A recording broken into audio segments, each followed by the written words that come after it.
cost per lead and how to calculate it. So valuable. Hey everyone, this is Patrick Laughlin, Chief Operating Officer for iProv. Today, I've got a quick tip for you. We're going to take a look at cost per lead and how to calculate it. We'll go over to the computer and we'll set up a quick spreadsheet. All right, so there's all sorts of ways that you can dig really deep into cost per lead. But really simply, cost per lead is just what you spent for a given time period on marketing divided by the number of leads that came in from marketing. At its simplest, if you've got, let's just say you spent $1,000 and from that $1,000 that you spent, you got 25 leads. If you just have a simple formula that says 1,000 divided by 25, it cost you $40 per lead. It's really, really that simple.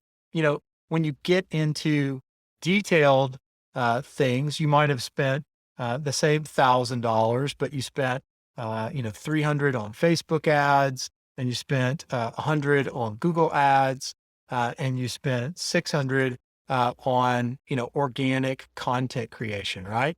And so then you have to figure out a way to be able to track back the leads to which. There are some really good attribution models inside of Google Analytics. Lots of ways that you can do this, including third-party programs like CallRail. The simplest way to sort of be able to attribute things is when you answer the phone, ask, where did you hear about us? Chances are the person won't give you the real answer. It's not because they don't want to, it's because they genuinely don't remember unless they just called you after they saw your message. But at least you've got some idea of where things came from. So let's take our same scenario of 25 total leads from our marketing, and we'll go ahead and do our formula again. We know we're paying $40 per lead in total, which is pretty good. But how does that break down? Which platform should I be spending more money on? How much cheaper could I get that lead if I spent more on Facebook and less on content, right? So we'll just make up some numbers and we'll say that we got 9 leads from our Facebook advertising. We got 3 leads from our Google advertising, and we got 9 plus 3 is 12. We got 13 leads from our content.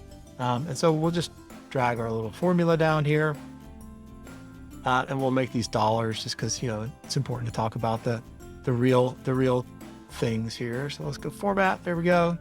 And so now you can sort of see how things broke it out. Looks like our advertising, all things being equal, was equal. And our content was more expensive.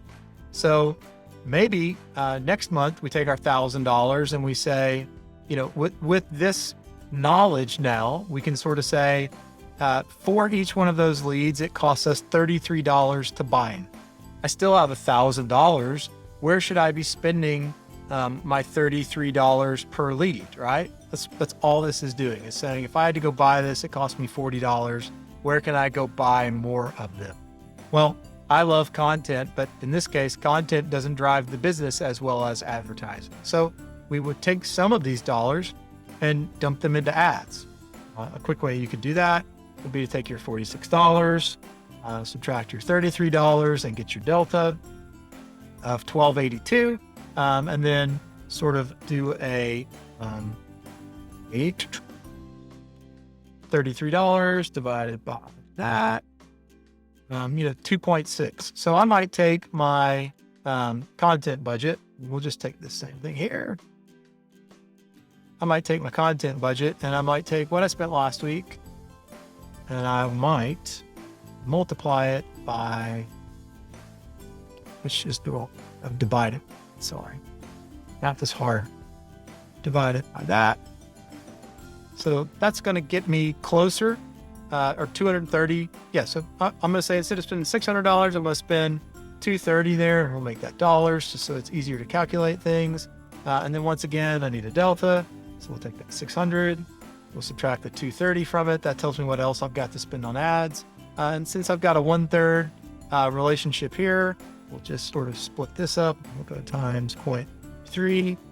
So I'm going to spend $121. So we'll take this 100, which we budgeted last month. And we'll, spreadsheets are hard too. We'll add that to it. cool. We'll take this 300 and we'll give it 66% because we have a 3-to-1 relationship. So we'll just do plus really quickly. And then just to make sure that I didn't goof up the math, let's make sure this actually to $1,000, close enough for government work. And so now we've readjusted our budgets based on our cost per lead in the hopes that spending more where we got more for cheaper will get us more in return. And so now if we sort of do the reverse math, if we say, if we spent $543, how many leads can we expect? Well, we can take our 543, we can divide it by our cost per lead from the previous month.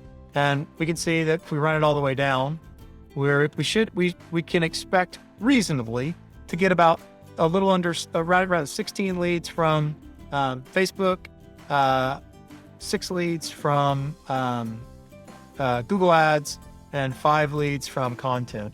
And if we sum that, that's almost 3 more leads than we would have gotten for the same spend the month previous.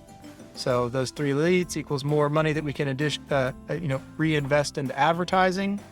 And it's really simple to figure out how you can start to improve your marketing budgeting, all based on not perfect science, but as close as we can get to it, and making decisions based on data instead of making decisions based on feelings. So that's a quick wrap up on how we calculate cost per lead and how we use it to budget marketing expenditures for our clients. If you got questions, leave them in the comments. And if you like this video, give us a thumbs up. We'd also love it if you subscribed. It certainly helps the channel a lot. Thanks, everybody.